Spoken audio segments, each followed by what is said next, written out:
Love to. I don't know that I can necessarily see myself getting into like game streaming, but I definitely want to amp up doing art streams more regularly and stuff like that. But who knows? I'm gonna have the time like going forwards. But this is fun.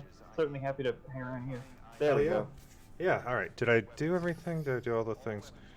It's like, there's this opening ritual every morning. It's fun. But it is... I said... okay, yeah, there's the live announcement. There's the Twitter. There's good. Okay. There we go. Alright. Hold on a second. My parsec seems to be having a little bit of trouble. Is it... Elaborate. It just said your network seems to be slow. Please stand by, and the image is frozen for me. I can still hear you over the Discord call, but I think the parsec is straight up conked out. Give me a second. Okay. I'll just refresh it. Yeah, I'll do some business here. Do you have any other stuff open? Oh, I see. That probably happened when I... Yeah, I'll pause this. Okay, I'm going to send another connect request. All right. Except, there we go.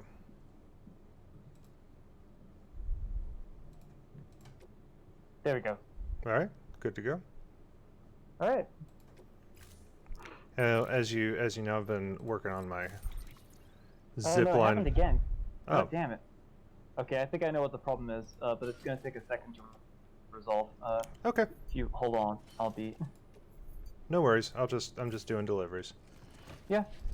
As you know how I play this game. I know exactly how you're supposed to do. Where did I leave that zip line? Down this road a bit? Okay. Alright. There we go. Shit. Okay.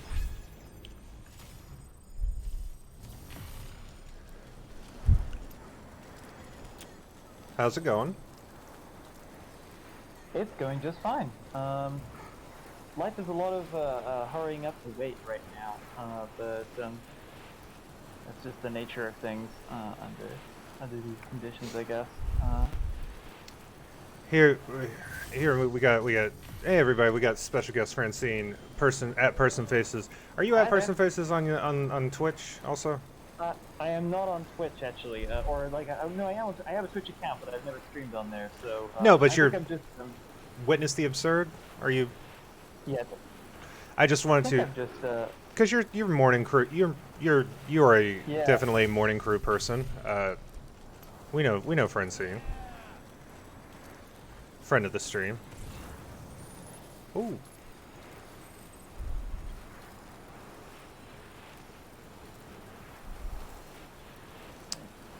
If Parsec is sufficiently bad, what we can do, if it's too much, did this start at the right time? I believe so. If Parsec, hey, show, thank you, Max. Francine, if oh, I've got the I chat just in sent the another middle. Twitch request. Oh, okay. If it's not working, what we can do is you can just watch it on Twitch. What, muted? Yeah, I figured I could do that. Yeah. I think part of the reason it started having problems is because I tried to open the Twitch stream at the same time in order to see the chat there, because it wasn't in the parsec window. Oh no, that should be in the parsec window. It's just over here on the right. It just doesn't load yet. Oh, okay. Yeah, don't. You can't. Okay. You can't do both of those. That's too much. Because then you're Okay. hitting the threshold of a connection. Did you Hey! get the connect request? I did not. I just try. Client connection failure. Oh, I see what that. Okay. Yeah. Just. I will just quietly open the Twitch stream here to catch up. I can fix this. It's just going to take a moment. I've done something very silly. I'll resolve it shortly. Okay, just let me know and then I'll open Parsec back up. That's okay. I got the chat on the. Hold on. I got it on the. We have a lot of fun here. I got it. I'm gonna find a place to put the chat. I think I'm gonna hide them down here. Jeez, Louise. Stream overlay flickers. Is it flickering, y'all? Huh. That's weird. This is It looks fine now. There was like a stream overlay, like the Steam overlay was. Oh, the Steam. Yeah, yeah. It's fighting. Yeah. It fights that shit. I should have paused while I was doing that because I'm doing this delivery. There we go. And we got the chat right next to Sam there. That's fun. We don't usually have that. Woo. Yeah, there's every single stream situation has this, in my experience. Every single like Discord, what's the other thing? Skype. Everything has this like built-in thing. They're like, oh, don't worry, we got you covered on streaming. And all that it does is just completely fuck up when you try to do anything. It just takes control of whatever. None of these things, each one of them tries to assume direct control. Oh, okay, no, I should be fixed now. Sending another request. Okay, I will open that back up. Okay, there we go. Accept. There we go. Much better, much better. Okay, good. Glad to hear it. So, haven't really seen you since I'm outside. Since the Mario stream. Outside in the window. All right. What's going on in here? How are things? Have you been these past 10 days? I've been pretty good, all things considered. I can't talk about it, but I'm waiting for like a big thing to start, and it hasn't started yet, work-wise. So I just gotta keep waiting. And in the meantime, I'm just taking on work every now and then, making some tentative trips back into London for the first time in a long time. Now that the vaccination program has kind of worked to at least depress the situation for a while. I don't qualify for a vaccine yet, but I just got congrats. my first one yesterday, right? Yeah, I got the Pfizer, and they said, they're like, oh, there might be some soreness in your arm, and I was like, I can handle that. They didn't. I feel like they undersold how tired I would become. It seems really variable. I'm gonna make sure they do it in my non-drawing arm, just in case. Yeah. It would have to be out of commission for a couple of days just because of that. How are we with Jake? We're almost done with Jake Wind Farm, and that's going to be I'm as much as I enjoyed setting up the ghost zone down there, setting up the Ghost Forest zipline network. It is like a bit of a pain that it's like 4 ziplines just for that. So I'm kind of hoping that I'm right now. I'm currently bouncing back and forth between Jake Wind Farm and what is this? What is this? Nick Easton? I think I forgot that guy's name because he sounded like somebody who dated Jessica Simpson or something. There we go. Yeah, Nick Easton. Nick Easton at Capital. I'm surprised he's not Nick Capital, all things considered. Yeah, I guess his biggest thing is that he is to the east. Yeah. Diablo 2 to the east. Did you ever play that Diablo 2? It seems like absolutely your shit, but it might be before your time. Diablo 2? I didn't actually directly play Diablo 2, but I've heard the soundtrack a lot. And I've never actually played any of the original Diablo games. Every time I decided to get into them, because they seem to have a lot of monsters and stuff going on in them, I have a tough time getting into games where the camera is pulled way out so you can't see, like... the isometric. The isometric. It's very, well, isometric is fine, but in that case, the monsters have to be really big in order to compensate. So they're near the screen, you know. I see. Yeah, I think it was also a way in that day of compensating for. It was easier to make something, this big, that looked good, with pre-rendered 3D than it was to make, Oh no, of course. I'm well aware of the technical limitations associated, like the reasons why they made those decisions, and why people continue to make those decisions. It's just personally. I'm almost always playing a game because I want to see a big monster, whether it's in a model viewer or not, so... Well, I'll try to fuck up enough today to make that happen. Fingers crossed. Oh, I meant to ask, did you retweet the tweet, Francine? Oh, I will go the going live? Yeah, now that we've got everything going. Yeah. Could we have the game audio down a little bit? The zipline is very loud. Can you turn down... the parsec in your volume mixer. I will try that. Right after I retweet this. All right, good. It's totally fine when it's not ziplining. It's just Yeah. I've got a weird situation with the mic where if I try to turn it down below a certain volume, much like in the movie Speed, it just stops fucking working. So that's okay. Turn down the parsec. I forgot that we have a separate poll going, so I don't actually need to hear you over the parsec. There we go. Yeah. All right. Yeah. I too. Yeah, no, it should be fun. I too am a fan of when Sam goes. Yeah, we have a lot of. Yes. I thought he had an order for Sam. It's not degenerate in the slightest to deliberately get caught by the DPs to see the big one. That's actually a very high level tactic, and it's crucial to chiral crystal farming in the late game. I've been okay, but I also don't know if honest to God, I don't know if I'm in late game or not. I think it's impossible for me to tell. Yeah, okay. I feel like do my absolute best not to accidentally spoil anything. I'm just not going to talk about anything. Whatever is presently on screen. But here, I'm hearing that you're a little quiet, so I'm gonna and just ignore the flicker, everybody. I'm gonna turn up Discord just a little bit. I'm trying to hold the mic on these headphones as close to my face as possible in order to alleviate that as well. There we go. I've turned up Discord. That should make it work a little better. All right. I can swap to my backup mask, which should alleviate most sound issues. Well, let's see how that goes. Let's see how we got it now. I'm kind of sad I burned the gold skull mask combo on the charity stream because it would have been perfect for this. You can also just wear it now. It's totally fine. Yeah, I decided that my streamer gimmick is going to be having a different mask hat combo every time I show up on stream. That's fun. So I have about 4 streams left, maybe, before I run out of those, and I have to start cycling.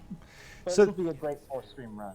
Did you find that pandemic was good for your mask situation? Did you? Extremely so. In the first few months, I remember, we're talking the first few months, like prior to its major arrival in the UK, but there was a lot of concern around it.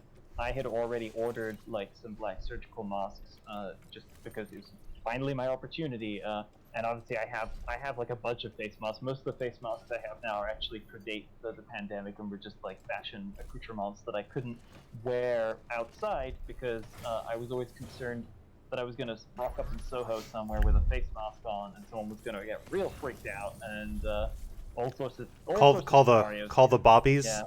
Yeah, exactly. Call the coffers, the filth, the rozzers. Hold on, what was that last one? The rozzers. That one's not real. I don't believe you. No, the rozzers is absolutely real, unfortunately. But so I remember the first time I went out with one of those black surgical masks on, the plain ones, which are now my day-to-day. My mother was, I was living with my mother at the time because we were in the process of looking for a new place, so we got stuck with them for a period of time. My parents, around the beginning of the we've all lived with our parents?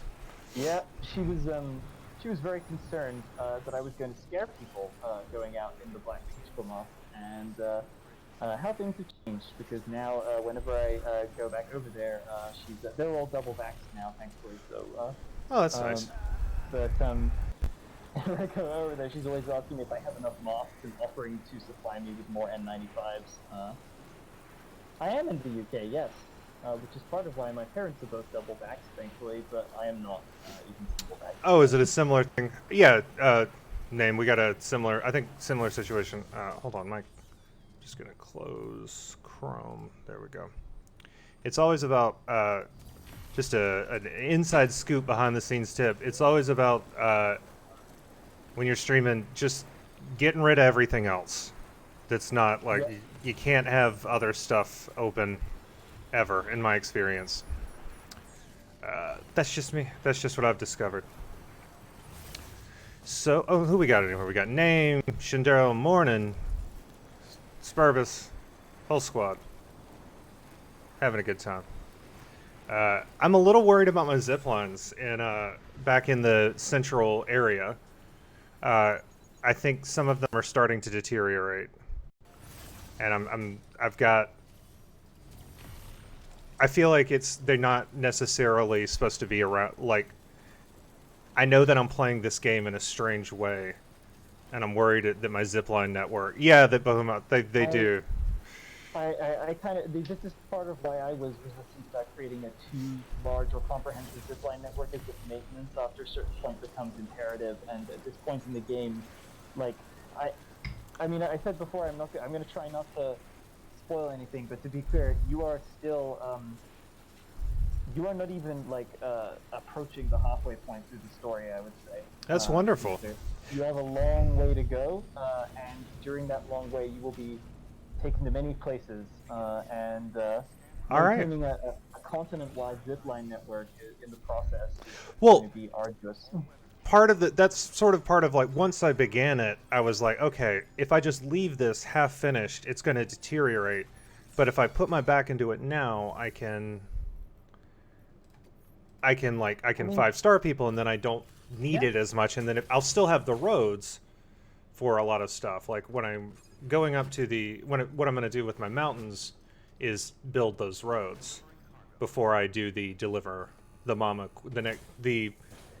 head back to Mama's lab to meet Mama. I'm going to have the roads to mountain, not whatever, done. I take it you have an impression of what's going to be asked of you by Mama? I think I have a feeling it is going to be similar to the chiral artists situation where I have to transport someone. I feel like it's been a while since I've been asked to transport someone. All right, 5 stars. Come on, man. I brought you so much. I brought you the nice wine. Please. Please. Come on. Yes! Okay. Oh, no. The connection level increased, but I'm not sure it went all the... Did it go all the way? Yeah. I've been in... I was 4-starred with this guy. Oh. And this is just extra treats. There you go. Well, Jake, from net... Enjoy your time with the ghosts forever. Yeah, the point at which you reach the greatest level of trust with an individual in this game is the point at which you completely abandon them. Yeah, I just start skipping. If you want this, it's yours. Ooh, what is this going to be? Oh, it's the star. It's the star. Yay. I like to get the star. Look how many damn stars I got. Look, it's just fully into second, like... It's so weird. I assume he's Christian. You know? He just has that energy to me. Nothing against him. He lives with the ghosts. It makes sense to me. I feel like Jake Winz has probably had one of the more interesting experiences over the course of whatever his stay of duty has been at the weather station, by comparison to most of the other preppers, because I don't think any of the other preppers live in, like, a permanent DT zone. Yeah, he's definitely.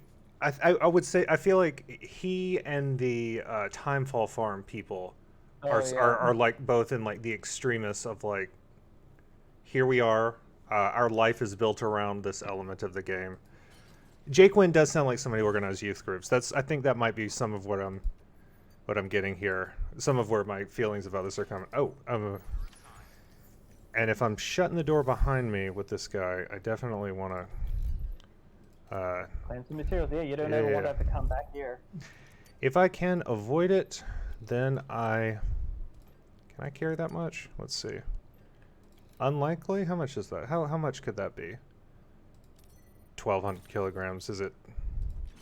Oh, I can. Oh, he's in such agony. Oh, good lord. Oh, look at the. I wish I could see the look on his face.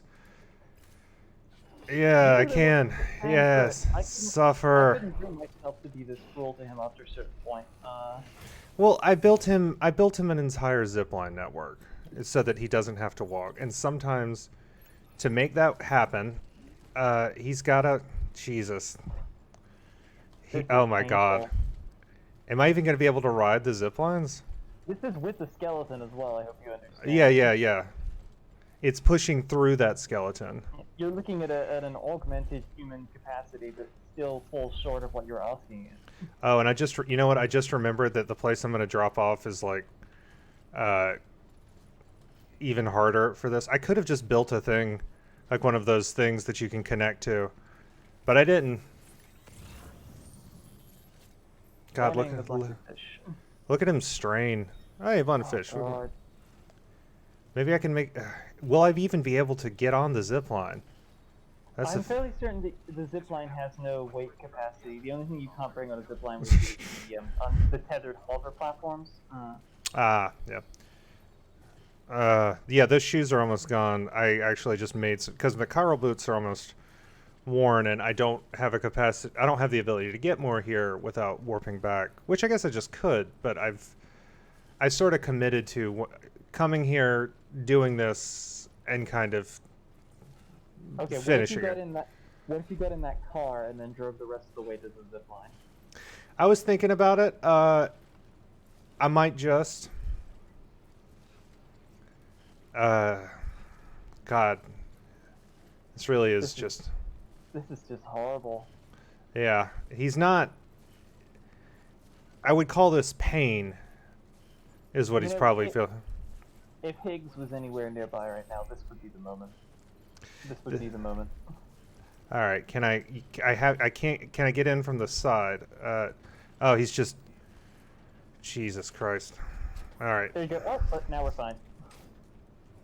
Yeah. We're effortlessly leaping into the vehicle. Yeah. Just I'm gonna get this to deliver me. Deliveries within deliveries.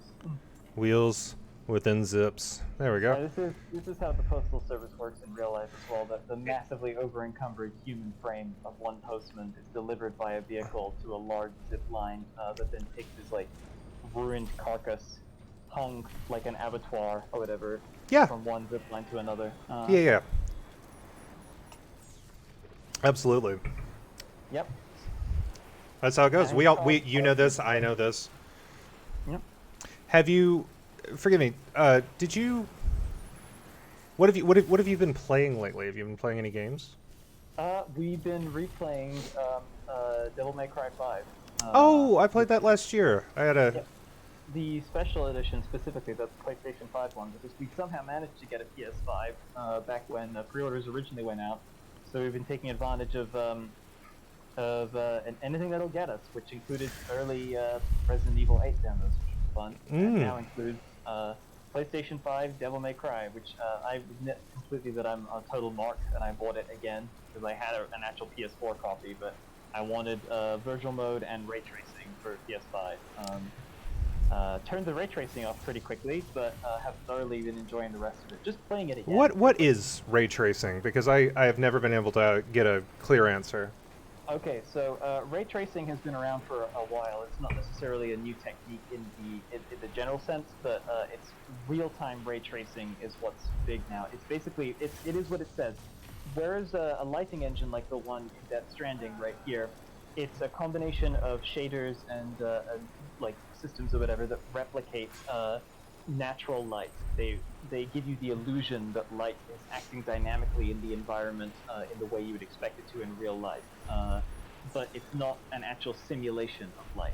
Ray tracing is where you quite literally, the computer is, the system is tracing like the passage of rays of light, of photons, and simulating actual light physics. It's, as you can imagine, incredibly processor intensive, but it means that you can get real light behavior, like reflections, for instance, or cast shadows and so forth. In some ways, it's kind of simpler than asking the computer to create a complex series of smoke and mirrors to pretend that there's natural light, but it's way more processor intensive because smoke and mirrors is way less complicated in some ways than actually keeping track of all these imaginary light particles and light rays and so forth. That makes sense. Yeah, and it's only just now becoming a thing that's possible in real time, but people have been using it in pre-rendered film and so forth for ages. Most FMV, like pre-rendered sequences, would use ray tracing and stuff like that. But now we can actually have it in-game as things are happening. I think one aspect that's really interesting that hasn't been made huge use of is that you can also use the ray tracing system to do directional audio in a really interesting way. You can have sound behave the same way and echo off of things, like come around corners and like get stronger or weaker from a point. That hasn't been used as much yet, but then again, ray tracing hasn't really been used much yet because right now most of ray tracing is just, hey, we're gonna retroactively port this new technology into an existing title. And Skyrim with Skyrim with volumetric god memes type situation. Exactly. Do you yeah. remember how to throw things in this game? Oh god, I think it. On the PC? Oh god, well I never played it on the PC. I only used the controller. I seem to remember it was something like cranking up the arm and then letting it go, or whatever. Like literally just building up momentum and then releasing the item that you have. Yeah. But I'm not sure if Sam can build momentum when he's like this. Yeah, that's probably. Well, it doesn't matter if this thing gets damaged. This is just some special, what is it? Special alloys or whatever. Yeah. I was just gonna toss them down the way and just let them sort of tumble down. I wonder if I set them down on this once I hit the. Are they trying to throw something? Yeah. You throw a punch and then you let go like right. Let's see At if the right moment, Okay. Well. and that's how you throw stuff. I don't think. Yeah, I think I literally can't at this moment. The heads of mules in this game. I think he is incapable of the wind Yeah, up. I don't. Think I'm pressing throw V. that. He's not. He is unresponsive. Yeah, if anything, he's gonna throw up before. He Yeah. throw that. I think he's gonna throw up his spine. Like it's gonna shoot out of him like a can of like a can of snakes in a really- peanut can. I really want Die Hardman to come in right now, like just to go like, oh Look. god, Sam, There we go. what are you doing? Not like this, Sam. That the game just told me to switch my shoes, so I'm going to. Here we go. Let's see. Chemicals and special alloys. Did I have some stuff to deliver? Lauren is saluting Sam from off camera, saluting his sacrifice of his entire spine. Thank you for your sacrifice. Very much appreciated. The mail always gets there on time. Yeah, it's the plot of The Postman. And there's Hillary Clinton, and There's this Bridget's election poster. let's see. All right, cargo. No, I think we'll go ahead and. Oh, did I I had already? my shoes break on me once when I was like running around near a mule camp early in the game. I think it was like the first pair of shoes I ever got, and then after I got the chiral boots, like the chiral boots take real punishment before they go down. So. I did more missions than I needed to for the. Yeah, I've never had to wear the sandalweed. I've always. Nope. Kept an eye on this. It's just right there on the screen at the bottom left. It's a hard. You have like a lot of warning before you. I feel like.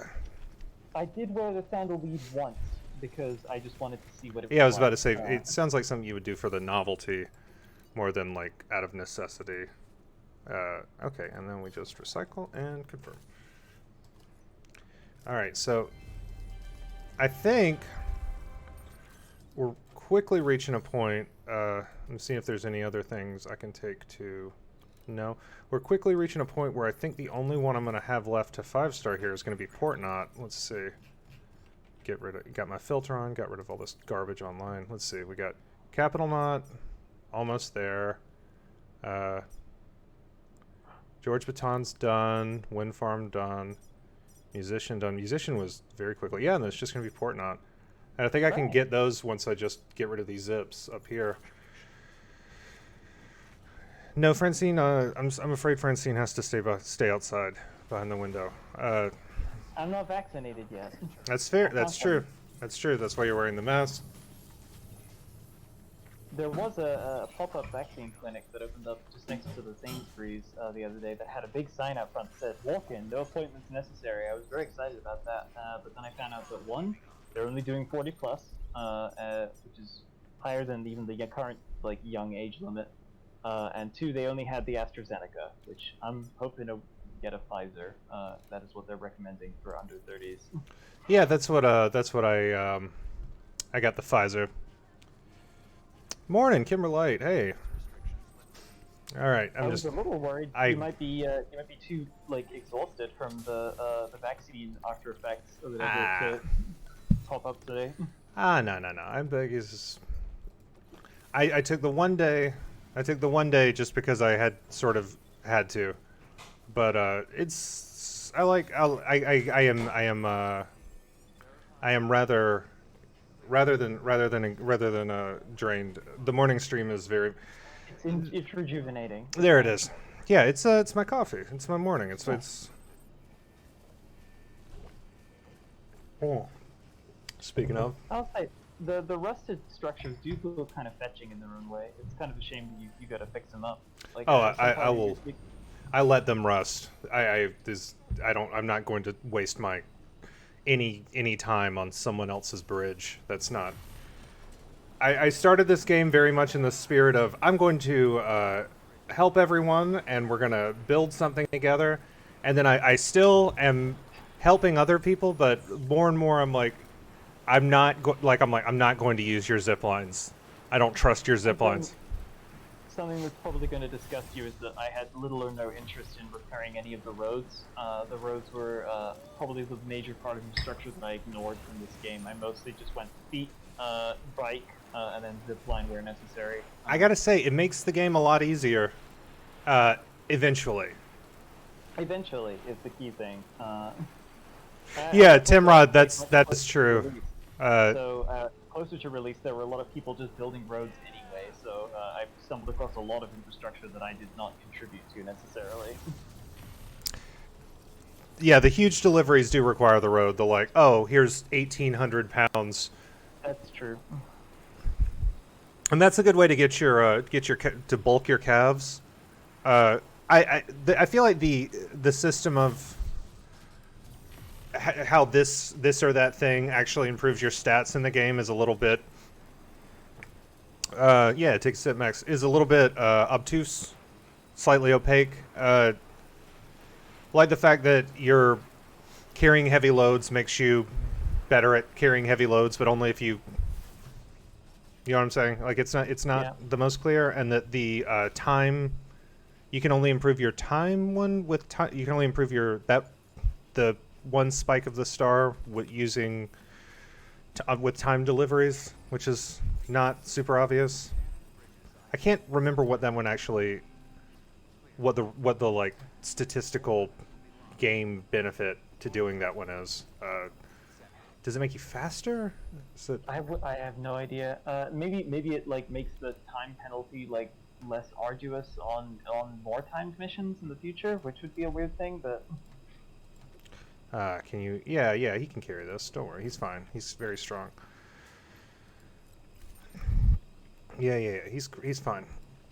yeah, this is all fine. Look, this is just carrying. I'm carrying a lot of metals. I think this will probably top us off, and then it'll we'll just be building some zips west. I'm excited to sort of say goodbye to this section for now. Mega Spell, good morning. We got Francine here. Person faces Hi there. Witness the Absurd on the often in the chat. You're skinning. What are you spinning? Or who? Oh, what? Where? Why? Yeah. There's so many questions. It's a charged verb. Oh, all right. Okay. A cat. Well, dog speed. yeah. Dog speed. I've heard that there's several ways. Well, there's at the very least there's more than one. I seeing this skyline again was wild. Yeah. And realizing Oh, sorry. no, it's just like realizing how that's not a thing in this game. Like you don't constantly run across like degrading skylines. Like these structures. God, there's a lot of them actually. Well, this is the capital, so.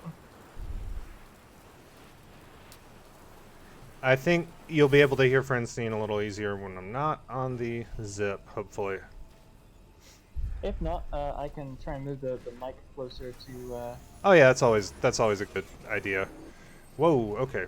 Bike, I bike. think this having been my second stream appearance, I think for my next one I'm going to try and get a proper mounted camera and a ball mic of some kind, because if I want to do this again in the future, I think I'm going to need a slightly more comprehensive setup. Yeah, yeah. Mic right in front of the mask.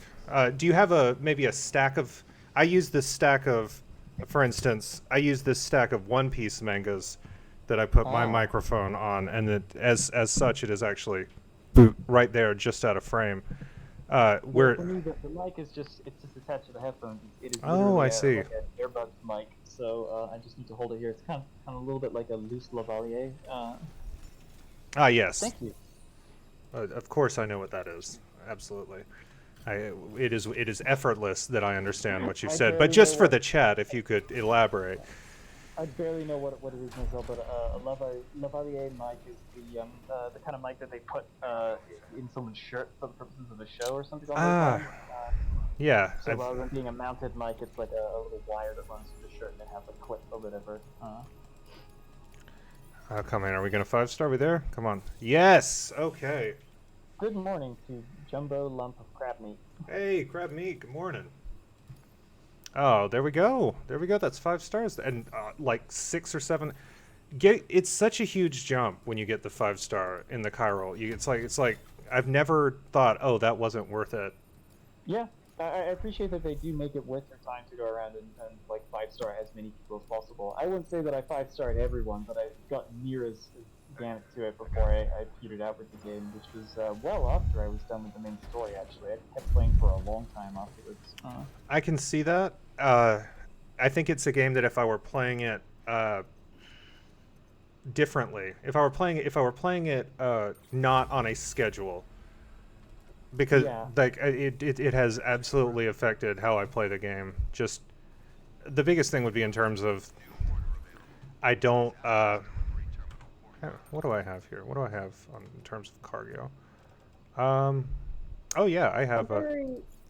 I'm very interested to see how the incredibly comprehensive structure that you have built affects the pace of some later story events. Me too. It's fun when I get one and I'm like, oh, that's fine. I'll just hop on my roads, or I'll just hop on my ziplines. It's like when they had me deliver that bomb, and like most of the way I was just like, I'm just driving on my cool truck, no worries. One thing I do like about the sheer length of time that it's taking you to get through the game by virtue of playing, for an hour each morning or whatever, and taking this much time, like taking your care and everything, is that you're actually ending up simulating, like, kind of roughly the amount of time it would actually take an individual to cross the United States of America on foot. Yeah. The game is almost in real time. And I get a lot of likes because people are using my structures, Yeah.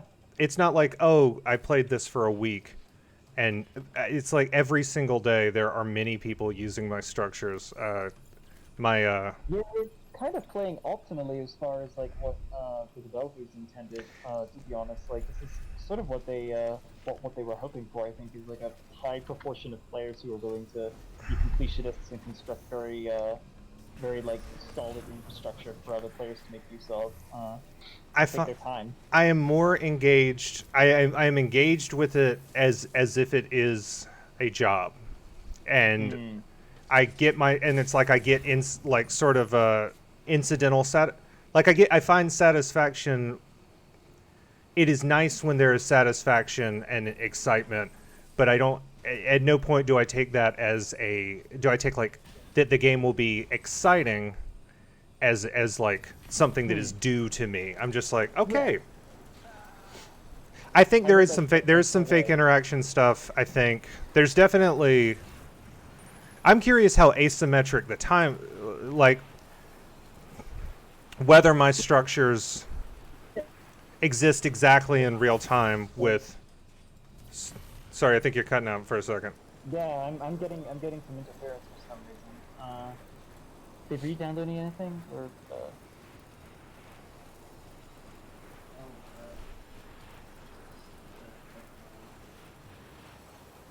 Seems like it might be stabilizing it now. I'm still going to get the parsec back. We're going to give I can hear you fine. The video has frozen a bit, but I'm gonna check it in just a second. Yeah, the parsec is recovered, so I can see the frozen video actually, which is kind of interesting. Yeah, Megaspell. That's my favorite thing about it, is that it makes me think I'm like a Twitch streamer. It's very. My favorite thing about the Twitch stream that is the Cohen Death Stranding is the Twitch stream the Cohen Death Stranding, and we'll never know any more about that. Is online. Yeah. Yeah. It's a lot of fun. I enjoy Null. Yeah. I love the NAN number not applied. I love all of that. It's great. Yeah, table Yeah. drop, Exactly. not found. We have fun. Good time. I don't know about the Death Stranding. Can you try another topic? Oh god, I had such a contentious relationship with Smarter Child, the sort of one of the first. It was a thing you could talk to on AIM, I and remember. I just had a very like I would start talking shit, and Smarter Child would be like, do we really have to do this again?" Which in my head is just like, oh, it was just checking some. Some like now that I know how like have a bit or better understanding of how like computers work and programs, it's like, oh, it was just checking whatever that I had cussed at it and been made to apologize before, but in my head it was like, oh, this guy knows me. This guy knows my problems. The popular one at my my school was DogAI, which was just a chatbot on a browser page that had a little picture of an angel next to it, and would ostensibly claim to be God and to answer any questions you wanted, but was functionally just a very slightly reskinned variant of the kind of like dirt simple Smarter Child style chatbot AI. So his God-like persona would break down very quickly if you kept holding to it and asking him questions. That's really interesting, is like almost as like it's like an ink blot. It's like, okay, like if like based on what you call it, I wonder I that has to have affected how people engaged with it. Oh, absolutely, because like, people opened, I remember like a lot of kids would open questions with it. They were like, what is the meaning of life? Or like, how many angels are there? And so the kind of things you would probably not ask something like Smarter Child or whatever, at least not off the bat. No, and Smarter Child professed to be, but it's by its very nature was Smarter Child is an easy name to hate, I think. Oh, that's interesting, Yeah. Megaspell. I don't know about that. Ugh. That's I just caught up. Let me see. Fabricate. Okay, some PC. We're gonna make some PCCs here. I like to bring extras because I end up I end up fucking up. But I'm wagons west. We're heading. We're gonna do it. I feel like I should get some. Oh yeah, some chemicals. Let me see some of my good stuff. Some chemicals. Boop, boop. Just chemicals. Don't worry about which chemicals. I think I'm only gonna bring 3 this time because last time I brought a bunch and it was then quickly a pain in the ass to deal with that. And I can always just like. The nature of the thing is if I'm doing this right, I can just. Oops, I should have loaded those all onto the vehicle, actually. They went through a lot of iterations for the BTs in this game in the early stages of development. And some of the earliest versions that they had planned, they wanted them to look kind of way more like actual beached Dead Sea organisms. Think about a globster or something on those lines, like big, pallid, very sort of kinetic and visible in the world. And then they abandoned those precisely because they said they looked too much like video game enemies, was the art director's word on that, according to the book, which I think is sort of the right decision, but it was really interesting to see how many versions. They went through more iteration than maybe any other part of the game. Really? What the beasts look like, yeah. Interesting. I think there's... God, beef swell. I think there's definitely a... Arthropods are kind of are a shorthand for sure, I think, for a lot of people. They're like, all right, we're doing our monster. What's it look like? Well, We're thinking an arthropod, either a spider, some sort of crustacean. You know, those guys. Something from that branch. You haven't seen any of the most interesting DC designs. I saw like a lion thing. That was fun. The lion is pretty cool. Was that the one that you encounter out at the desolate mall that the junk guy sends you to? Not the junk dealer, the engineer or whatever his name is. Not the engineer. I can't remember his name. The one that's an asshole to you first and then gives you grenades later. I think you are speaking of the it's not the craftsman. The craftsman. That's it. He's like one of the guys from Guerrilla, if I remember correctly. Guerrilla Gaming, Guerrilla Games. Oh, okay.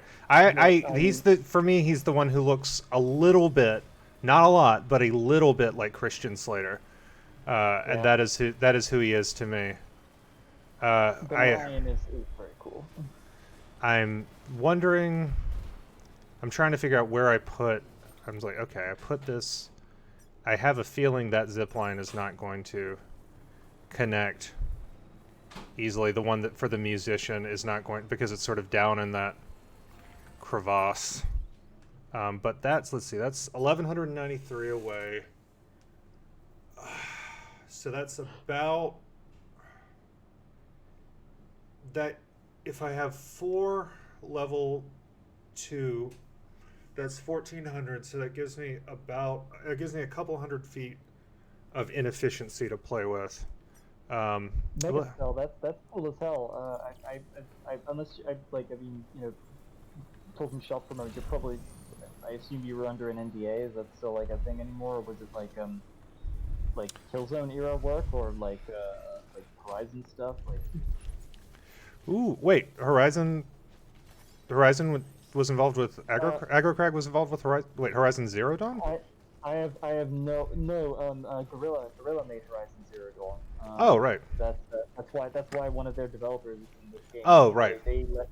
Horizon Zero Dawn uses the Decima engine, which is the same engine that Death Stranding uses. That makes so much sense because okay, I played this. I started playing this game and Horizon Zero Dawn, like around the same time, and even though Aloy obviously like sort of by Aloy moves very differently than Norman. It's a very different like. Yeah. Aloy rarely, but it doesn't feel quite wrong. Like it doesn't feel totally different. No. Let's see. What am I trying to do here? Let me just confer with my expert. Babe, did the Decima engine, was that built, I can't remember who built it and lent it together. Was it built by Koji Pro and lent to Guerrilla Games, or the Guerrilla Games? No, it's Guerrilla Games' engine. Okay, yeah, Guerrilla Games made it and then they let Koji Pro use it. Yeah, because remember... Oh, I have one up there. Yeah, they went on that engine hunt. Yeah, because Kojima did like a big tour around the world where he was trying to solicit as many assets and collabs and stuff like that as possible for Death Stranding in the run-up to full development. He was like, I need an engine, and Sony was like, okay, here's all our studios. Yeah. Well, so he was getting courted a lot, essentially, in the people were people were really happy that Konami fucked up, essentially. Yep. Well. To be honest, I think the most impressive thing about Death Stranding to me is actually that it had an incredibly short development and turnaround for such a complicated title. Like when they had the first trailer back in 2015, I remember a lot of people were making jokes about like infinite Kojima development cycles and like, oh, this will take, you won't be seeing this until 2027, and I was thinking that would actually be like a fairly reasonable development cycle for something as complex as he probably was built, but it was out in 2019, which is crazy. It does a lot of the. I think it was Francine froze again. Yeah, but we can hear Francine, so it's fine. Yeah, we're just gonna. Sometimes Francine will freeze. And then for some reason, the thing hitches up. That's just how it is, and we're fine with it. Yeah. We're in a basement here, so. Yeah, there you go. Let's see. That'll be about. Oh, perfect. I love it because it's. I think if I had to guess, I would say that a lot of it has to do with the fact that Kojima had made so many games before, and knows for sure that knows what takes a long time in game making, and knows what I think this was a game with a very while it is visually impressive, it's tight, but it has what it has. There's a lot of systems, but the systems all work together really well, and it doesn't have bulk. It doesn't have a lot of bulky it's not a game that seems like it has had scope creep as a problem. No. I think another thing that's worth considering is because the entirety of his game career until this point functionally in the public eye has been with Konami, it becomes difficult to disentangle what about Kojima's development process was entirely his own authorship and what was Konami's own internal structure and how they allocate resources or calculate milestones and so forth. I don't think that they were breathing down his neck the entire time, because Kojima Productions, the original, definitely seems like it's his baby.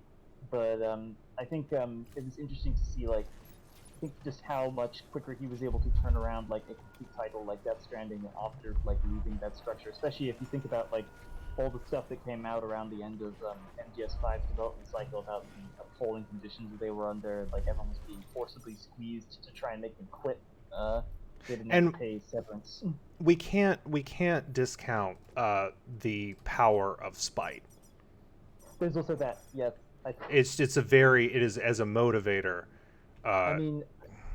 Spite was definitely behind how quickly a big CG trailer for Death Stranding became visible on a world stage, even when the game itself did not yet fully exist in almost any form. It was already out there with that teaser trailer that Sam on the beach. That existed at that point in time precisely, I think, because he wanted to make it really clear. And that was framed that way. I remember there was at that thing they had Kojima walk out on stage with a bridge of light being created for him by different levels of floor lighting as he came in, that he said "I'm back" or whatever, which is it's an insane way to I love it. I remember thinking you would never recover from that mentally. Once that happened to you, once you walked out on a bridge of light and were told everyone "I'm back" or whatever, and the entire room full of people you lose their minds. Your ego is just, you will never. And yet, and yet here we are.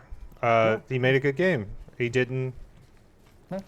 I'm trying to figure out where to place this because I'm in a situation trying to figure out. Oh, hold on. God damn it. I wish you could just fire a bola gun at That's what holding. Oh, it's this one. Hold on. Where am I? This is my firing the bolo gun to shut it down. Is just holding up. It's a great game to those who get it. It's definitely. I don't think anybody who played this game was able to walk away from it and say that it was same old, same old. There's definitely stuff that you can pick at in terms of if you're looking to rag on Kojima. And oh yeah, he has his idiosyncrasies, and to be clear, he's not a flawless developer by any means. He has a lot of issues, but I think the key thing is that I wish there were more developers like Kojima, in the sense of I wish there were more developers with those kind of with idiosyncrasies that were reflected in their titles, that have and titles that have that diversity or whatever in terms of format. I'm so tired of Did you see that? What he just said? I just want to say. What did he say? He said you should have more faith in yourself. Which is a hell of a... I wonder if he said that because I started walking up a mountain and then I turned around and left. I wonder, I wonder if that's what triggers that, if you're going on a path. But we have such a limited scope of what is allowed to be a real game. Yeah, what there's is allowed to be a AAA production like this as well is very locked down in terms, because the sheer amount of money that are moved around, it kind of necessitates avoiding all risk. But I think risk is what makes any of these things worthwhile to begin with. Oh, absolutely. There's no reason to bring this amount of budget to something that is functionally just a replica of 500 other titles that already exist. But That's more often than And not what yet, happens. yeah, that's exactly what people do. That's exactly what we end up. I'm okay. I'm looking. Shit. I was picking a spot to kind of to pick as my thing. I'm gonna place. I'm gonna build it. I'm like, okay, where up there has a connection to down here? And I think I just saw it. Is that? That's about. Okay.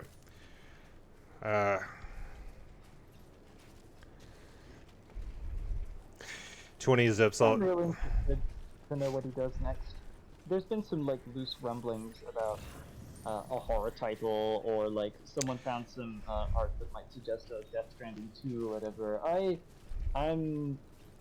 I'm just very excited to see what he does next in general, like whatever kind of flaws it may have or whatever. I hope that the industry is prepared to continue giving him the insane amount of budget that he requires to produce titles at this level. Or, I mean, it might also be interesting to see him produce something smaller. I'd love to see him make a fucking indie game. Did you see that Miyamoto interview that was going around that was like, a good game really only takes about 3 people, and then anything beyond that you're just adding.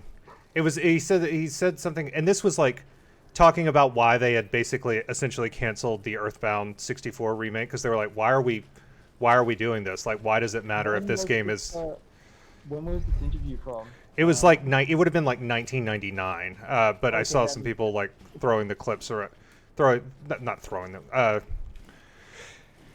Miyamoto is a very old school guy and has extremely like old school perceptions of what works in game development. Like seriously old school. Like I mean, when he says 3 people, like that comes from his experience like building NES titles like in a room with 2 other people or whatever at a time when like.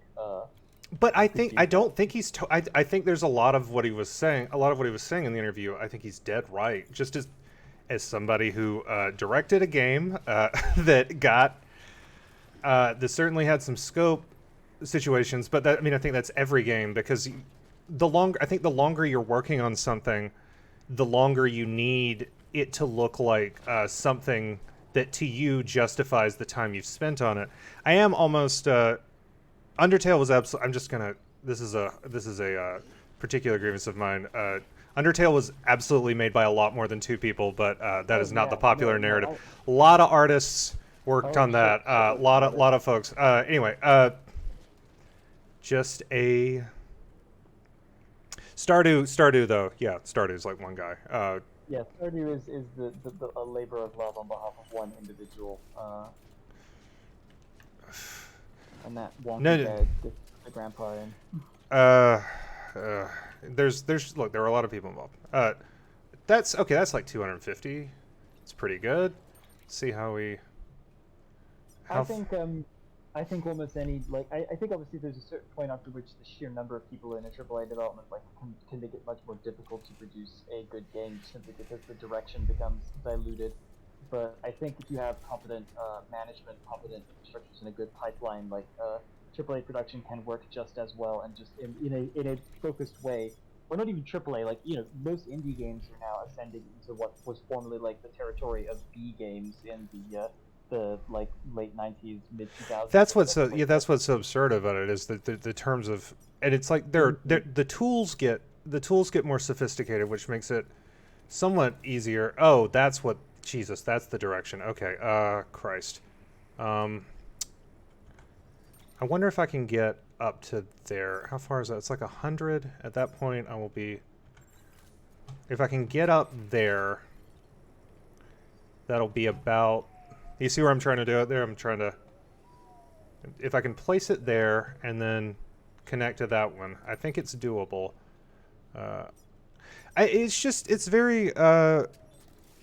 It's very easy, I think, but it's easy to get to a place the longer you work on a game where you get bored with what's already there, and you kind of you start to take so much in it for granted. And then as a result, you end up just keep like, oh, we got to add this, we got to add that. You lose all sense of perspective. Especially if you don't and I think that's why part of why this game is so good for me is because every step of it is like discipline. It's like, oh, like most of the interactions with people are as holograms, and that just that that saves so much time in terms of just shit like cutscene blocking. Like it's like, oh, you most of the time when you're talking to people, they'll just be a person they're not really there, and you're just gonna see a close up of their cutscene of their designated blocking. That's That's got to be an unbelievable time saver. Okay, if I can get up there. Kojima absolutely wasn't the only person who worked on Death Stranding. That's true. I think that it's kind of a double-edged sword, the like auteur director thing, because I feel like companies are unwilling to like assign unbelievable creative control to studios under their thumb or whatever, but they are risking capital and so forth on, unless it comes with unless you attach that creative control to an individual who is in and of himself like a bankable name. Like Hideo Kojima's name is worth something, and therefore his presence on a project mitigates risk that he wants to take because he is the franchise, basically. He can say, I want to make something totally new, and people will say, oh great, Hideo Kojima, and follow him. And they know they also know that they can market novelty because he is a director who has traded in it. Yeah. But specifically traded in inventing something new. And so, in that sense, like the auteur, and that also, the auteur thing, like giving an individual extreme creative control of something guarantees that it will be idiosyncratic or in some way unique to them, whether or not that's a good thing. In the case of a David Cage, for instance, it can be a catastrophic thing, but it does. Oof. It does at least increase the chances that the game is going to be something that is interesting, whether that's for good or bad reasons, something that defies a current industry standard, or something that that represents someone's. But on the other hand, the auteur thing also means that if the individual in command of that position is a shitty director, is a bankrupt figure creatively speaking, or any other way abuses their position, it's kind of difficult. It's almost like hoping for a benevolent dictator sort of scenario. I think a better situation would be if studios in general were granted more creative leeway, regardless of whether or not they were attached to a charismatic leader figure like a Yoko Taro or a Kojima or whoever. But I think unfortunately that's not happening. So right now, kind of got to strike a balance. I think it's interesting that we think of Yoko Taro as a bankable, because really what it comes down to for a lot of people is it's, and I'm not disagreeing with you because you're absolutely right, but it's so much of it comes down to just in the film industry, it's what's the last thing you did? Was it a success or a failure? And if it's look how quick Peter Molyneux's name went from oh my god, gold to garbage. Well, not quickly. People really bought into that guy. Knew how to run a press conference, and as a result, got away with a lot of horse shit. Frankly, God, I still think about that kid who won the thing. Yeah, Megaspell. He was it was the life. It was supposed to be. What I think the exact turn of phrase is that it would change his entire life. And it hasn't done shit, right? Because there's no. He was supposed to be the king of this thing that did this game that never happened. Yep. And there was a whole thing of okay, can he now? What's up? Oh, Thea. Thank you, Dreamer. Okay. What I'm doing now is made the mistake I frequently do, which is I drove my truck halfway between the two ziplines, but I'm pretty pleased with that right there.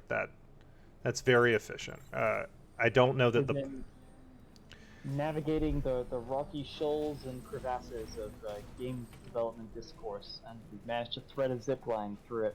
Oh yes, the zipline and the Timefall shelter. If you think about it, is the Steam. Hmm. I mean that you think, oh, if I just sit under this umbrella and wait, then I'll be protected and paid, and then you instead I don't even know what's going on. Yeah, Black and Light was good. That was a game where he had a vision, and it was idiosyncratic. It was weird, Yeah. and you know what? Oh, sorry. But he was already kind of a charlatan, even back then, which is interesting. But I think good creatives should I think creative people, like good creative vision, a lot of times is chicanery. It's got to be, because there's only so much that you can have happen in a game and actually happen in the sense that things happen, and that the systems present are reacting as you are leading the oh god, I literally wasn't even pressing the button there. The truck just politely got itself stuck.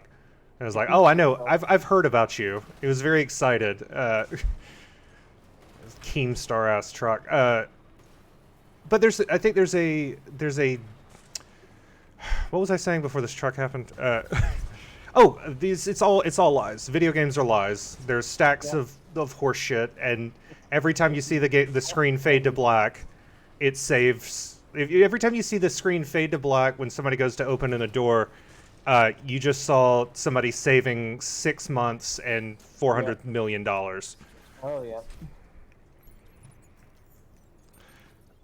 Fable 1 and 2 were... I liked the Fable series at the time. I can't stand Fable. I can't fucking stand Fable. Well, you're British, so that makes sense. That's the thing. Yeah, no, that's the thing I find insufferable is whenever people come out and they're like, oh, well, Fable had that kind of, that kind of quirky British humor or whatever, and It wasn't funny. I would say that was a huge weakness of Fable, was the sense of humor. I think it's not a funny game. It's not an intentionally funny game. It can become a funny game. I don't want to run anybody down. I don't. It's not in line with my sense of humor.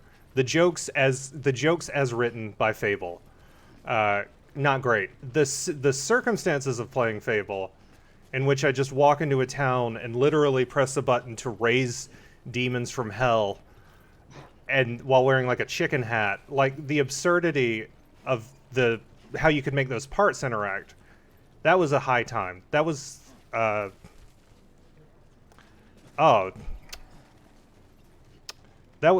that damn, really? Megaspell said John McCormick Megaspell talked to John McCormick about I'm reading it in the chat.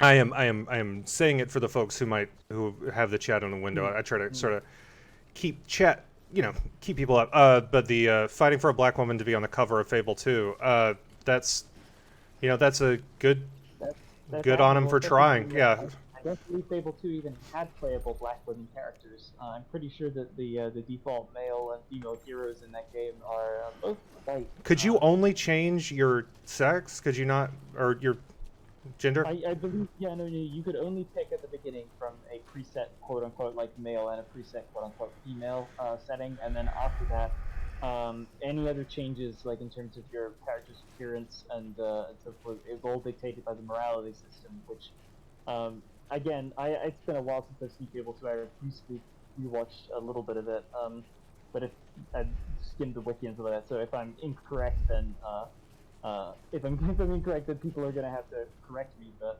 I remember slightly disconcerted by the fact that the ultimate end of the good morality path is to get blonde hair, blue eyes, and white skin, and the ultimate end of the dark morality path is to become a demon with dark skin, red eyes, horns, etc. Oh boy! Oh shit! I almost jogged right off that cliff. That was genuinely scary, actually. Every now and then, this game, like the heights, gives you a little bit of a jolt. I'm thinking now's probably a fine time to get rid of some of my Jake Wind Farm stuff here. I think actually, you know what?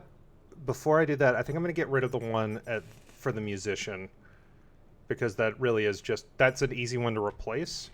So I'm going to get rid of that one first. And then I'm going to get rid of the one right next to the wind farm, because again, easy one to replace. I am going to, however, take a picture, because I do remember that being a pain in the ass to figure out exactly where it was. So I'm going to take a picture of where that is. But we're essentially like 2 or 3 zip lines away here. Oh shit! What I'm about to do here is just articulating it. I'm going to hold on. Let's go to the zip line. Yes. Get rid of the zip line. This is going to give me, I think, because I currently have, I can place 1. This will let me place 3, which I think will give me enough. I'm gonna. How far am I away from? How close is that? It's like, yeah, okay. I'm gonna place 1 here, so that I can get back up here after I do what I'm about to do. I might end up getting rid of it, and then I'm gonna go down there and build a level 2 one, and then I'll do my arrangement around this corner. Oh, somebody built no, there's one down there, so I can just pop down there. Good. Yep. It's fun. You know, it doesn't matter how far through the game I got. I always hated that particular rocky pass right before Fort Knox. It's just insufferable. The one we just went through, I cannot stand that place. It has never been like easy or fun to navigate. Wait, what? This area? The rocky pass you go through. We were just threading a thing through. Like I remember, it's like one of the first sort of major obstacles they put in your way, because there's a couple of BTs there. Right Oh yeah. Go down to Fort Knox. I never liked going through that place. Have you played this game multiple times? I didn't play it multiple times, but the game kind of makes you like. Oh yeah. You come through this area multiple times over the course of the game, and also I went through it multiple times because I would make deliveries and so forth, and I did not have as comprehensive a zipline setup as you did. No, so, what rational person, what reasonable rational person would? I think it's interesting how this game occasionally seems to, and I know that you're politely staying away from spoilers, so I'm not gonna press on this.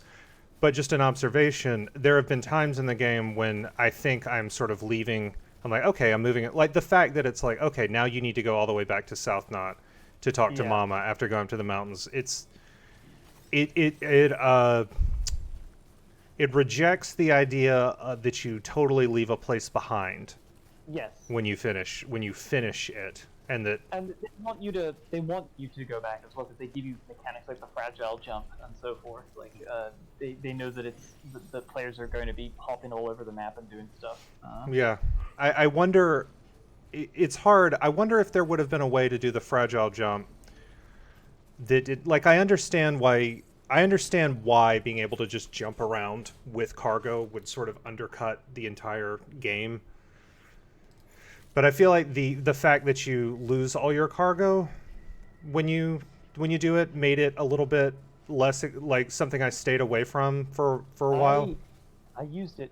Or you store it, yeah. Actually, because my premise would be that I would store all of my equipment like at each major like city point or whatever in the locker there. So I had multiple sets of equipment. I had multiple sets of skeletons and like boots and so forth. And I would just teleport between those different setups, deliver all the cargo I had to in that area, be done with that, and then teleport somewhere else and start doing that in that neighborhood instead. How is I this? use the fragile jumps all the time. Sam. I thought I upgraded that one. Wait, where's my zip line? Oh, it's 420. It's a ways away. Okay. All right. Thought that was a little closer. That's fine. Who knows? Maybe I'll. All right. Nope. I don't want. I want that one. Up there. A ways away, but. I think that's as close to the edge, sort of, as I can put it. Right up there. Just about. Yeah. All right. Yep. There you go. Obstacles. Obstacle there. Boop boop. How is that out of zipline range? 300. Oh, I didn't double that up yet. That's right. Oh no, I was gonna come down here and build a 350, but now that I'm looking at it, I feel like that one up there is right at the edge of where I would be able to do it. So I. All right. But this is pretty good. This is pretty close. Yeah. Right? This is pretty close to. Yeah, This is like pretty close to the city. Like I would say this is easily close enough. yeah, okay. Just gonna. Yeah, that's good. And there's a little thing right here for right there, especially if I'm using like a car to get from the zip line to the city, which I often do for the cities. Just because they have that long, they often have that like long drag of a journey to the actual delivery zone. You give me a moment. I'm just gonna go change my cap and mouse because this one is actually starting to get a little tight, and I had a special cap that I wanted to bring out. I'll be right back. Costume change, excellent. We love it. I'm gonna do good time check in. How's the morning crew? How's my worms? How's everybody doing? It's what, Tuesday? Tuesday? Yeah. Got my shot, got my vaccine yesterday. Yes. Safe. You're worm. We're all. I'm worm. You're worm. The worm term.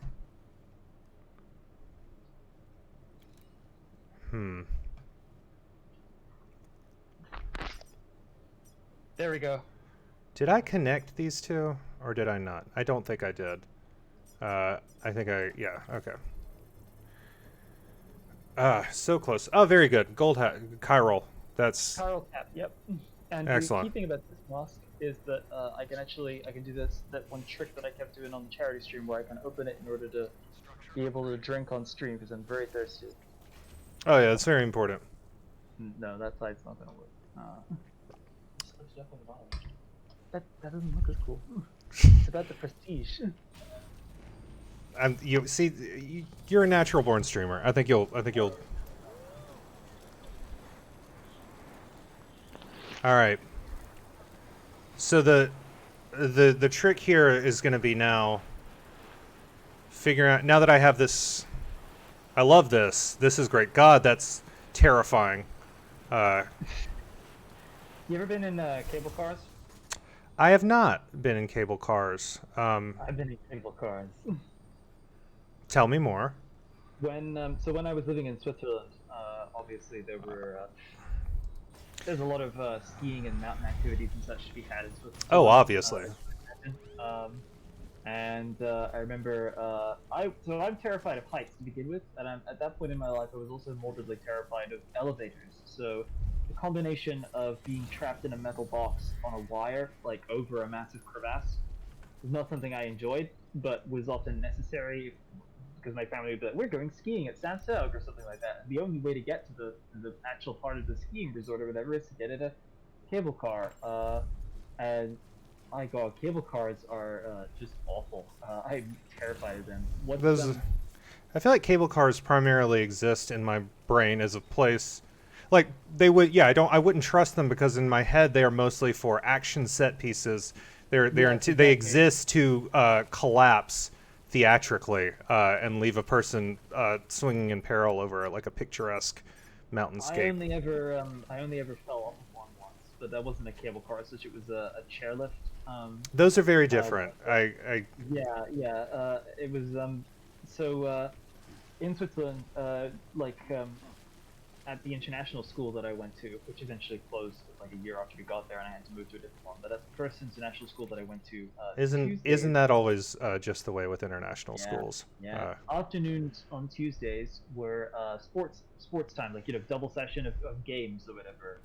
And back in the UK, that meant we went to a field nearby and kicked out like a rugby ball in the freezing rain. And in Switzerland, what that meant was that everyone got on a bus and they drove us up to the mountains. We went skiing. Which is a crazy thing in retrospect that happened like every week. And I hated it so goddamn much because it was freezing and upsetting, and ski boots are super heavy, and I was a little baby, and I didn't want to do any of that.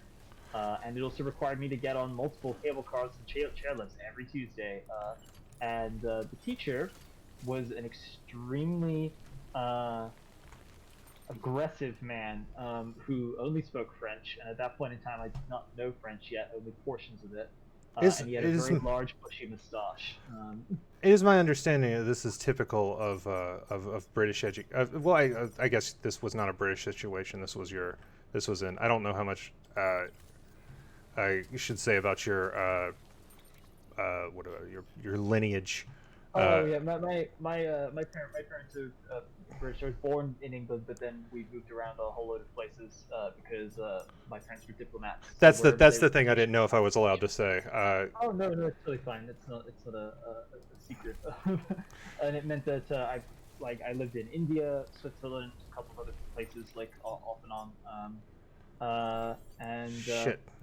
Hold on. Yeah, so this teacher with the mustache, who was extremely angry at me specifically all the time, because I think he saw my like reticence to participate as a personal insult to him, or like the assumption he made maybe was that I was deliberately underperforming to frustrate him.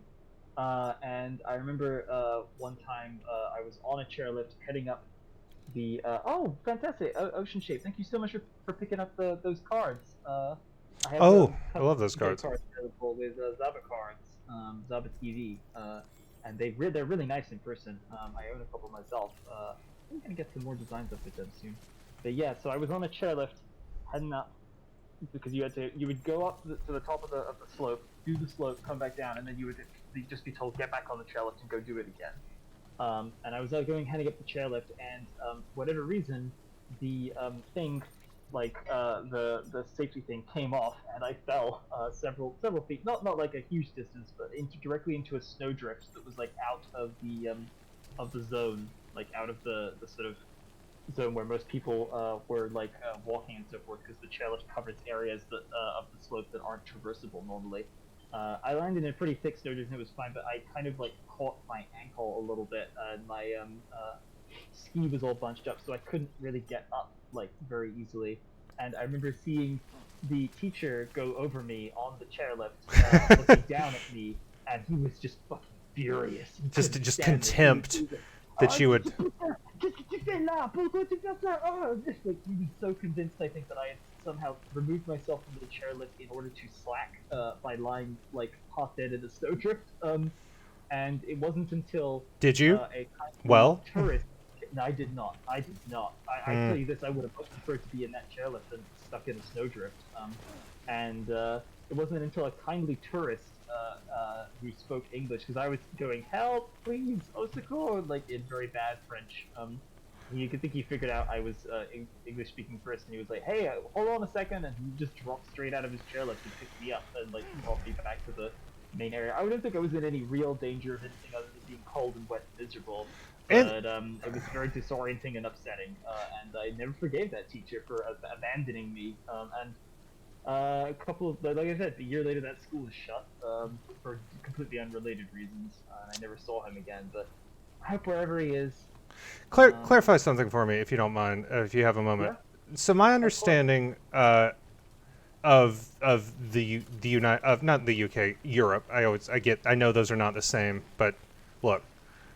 I'm doing my best here, is that a lot of people speak more than one language. How frequently when you encounter a stranger who might not speak your language, do you sort of try out the two languages that you two both sort of know until you land on one that you like? Do you ever speak with somebody where you're both speaking something that's not your first language?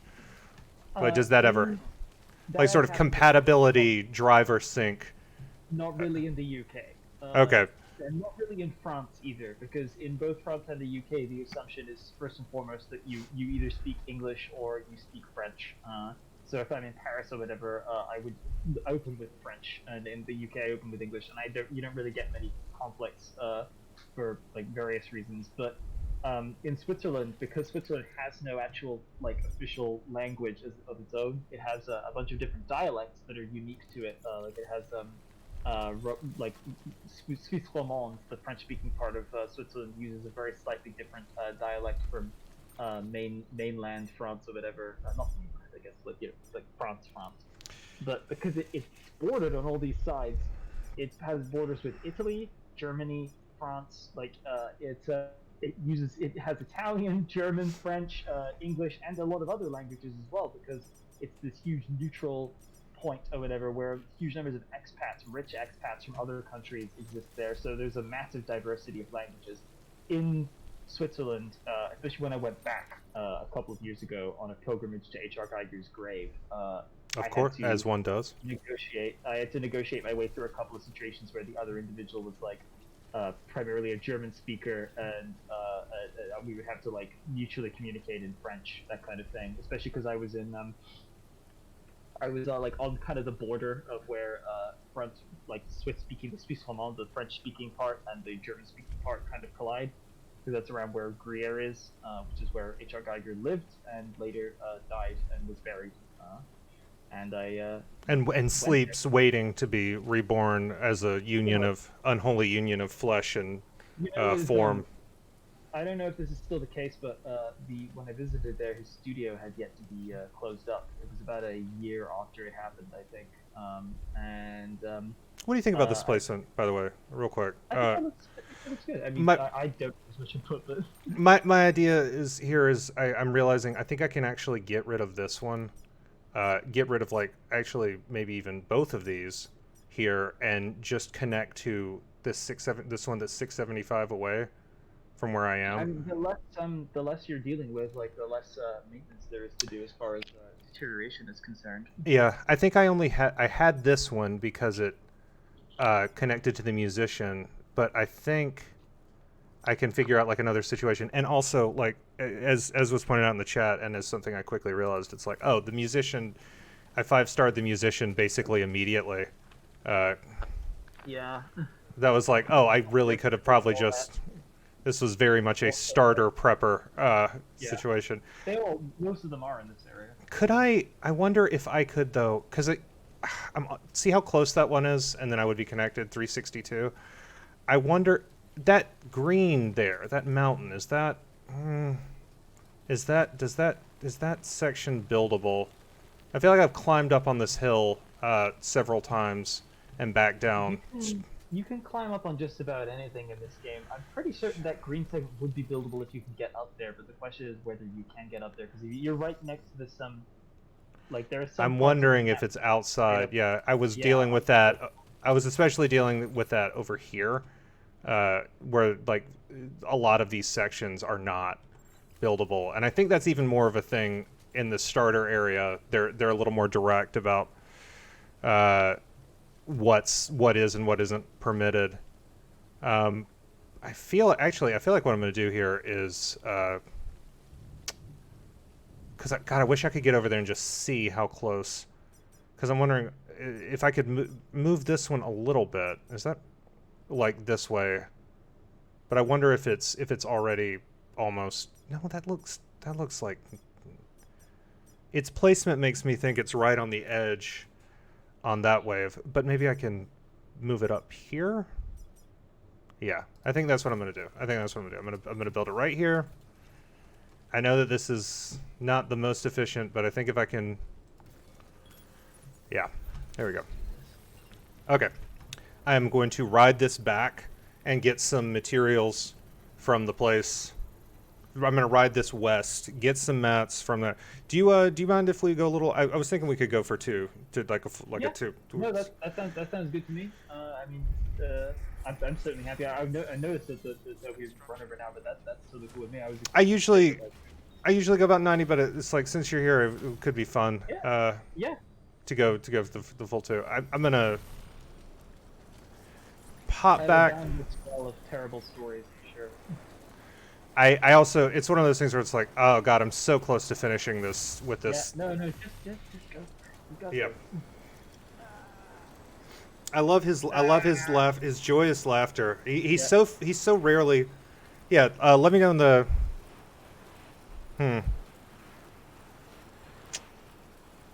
Okay, yeah, it seems like most people can hear us. Yeah, we're going a little bit long. We're going over today. It's fun. Yeah. All right.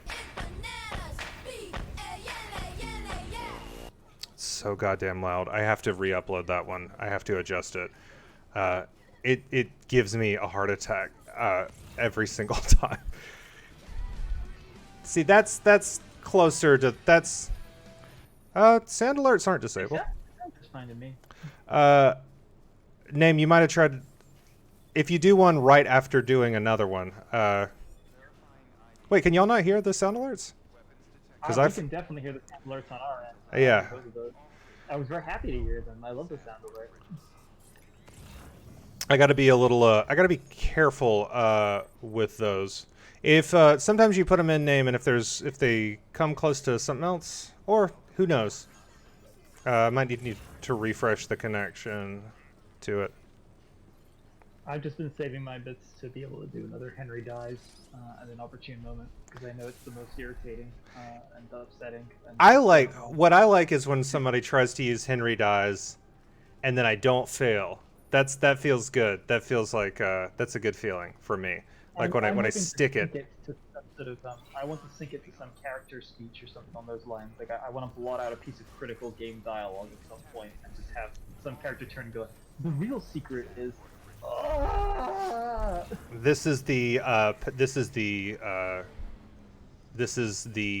danger I have.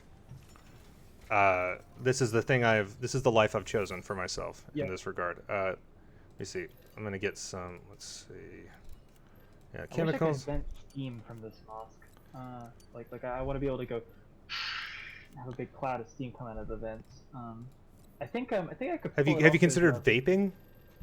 Have you considered vaping with some of the lads? That would probably be the easiest way to do it, but what I'm actually thinking about is I remember a couple of years ago I was at a production of Frankenstein at the National Theatre, like a stage production, and they had themed drinks backstage, and one of them was like a bubbling potion, which was like a green cocktail that had they had a tiny little plastic container, like a little plastic sensor or whatever, that they put a single cube of dry ice in, and then they just put that into the drink. Yeah, you gotta be careful. You gotta be careful with that because that will hit you right in the fucking face. Oh yeah, but I'm trying to think about like maybe I could have it in a separate thing, pipe it in, or I don't know. There's probably some way to do it. I'm sure I can find something in the furry community because God knows. Oh yeah, that seems like yeah. Really allowed for it. I remember a couple of years ago I was at a con and someone showed up with an entire sound system built into their suit. They're quite well known actually. They're called I can't remember, they're called a beauty of the bass or something. And their suit incorporates multiple giant speakers that just emerge from the skin of the suit, and so they are walking around constantly blaring like dubstep at an incredibly high volume. They were very impressive. Yeah, if it's an engineering problem, it can likely be solved with the furry community. That's true, and I think it's because a lot of them are in tech. So that makes sense. Furry people in tech, like that's where a lot of the disposable income they have comes from as well. They are some of my best clients, and I deeply respect them. I've heard that from every. I've heard that from every freelancer I know. It speaks well. That essentially the furry community is the quiet supporter, essentially, of freelance. They are the modern Medicis. They are the patrons who make everything would be possible. That's why I went to those cons to begin with, is because I wanted to like Oh shit! Sorry, I didn't mean to do this one. It's really something to be actually at a furry. Have you ever been to FurryCon? Have I been to FurryCon? I have not. I have not been to a FurryCon. You really should at least once. It's truly an experience in a very good way. I'm not like saying that as a sort of like. No. I know that you're not describing it as like a rubbernecking situation. I assumed you meant in a good way. I honestly, I'd be happy to. I feel like it's going to be. Even after I'm vaccinated, it's going to be a while before I'm ready to be in the crush of humanity. That is a convention. Just because, Jesus Christ, even before the our present darkness, I had a lot like I often God, especially at video game cons, because it's the sensory my sensory processing shit goes into overdrive in terms Oh of yeah. just walking, just because video game cons, it's like every single table is producing eye-catching, Sound, eye-demanding sound, light. People are talking. People stand very close, closer than I'd wish, often at those sorts of things, and I just it was like I had a process which was to take a Klonopin, and when I was moving around in the on the floor of PAX, for instance, if I was moving from one location to another, this is also my process for when I'm flying by myself, is to take a Klonopin and listen to a playlist that is No Diggity and Ice Cube's Good Day. Those two alternating on repeat, and it's just like it's like those two songs. I realized it was like I can't do one song because that activates a part of my brain that's like, oh no, time isn't passing. I'm stuck here.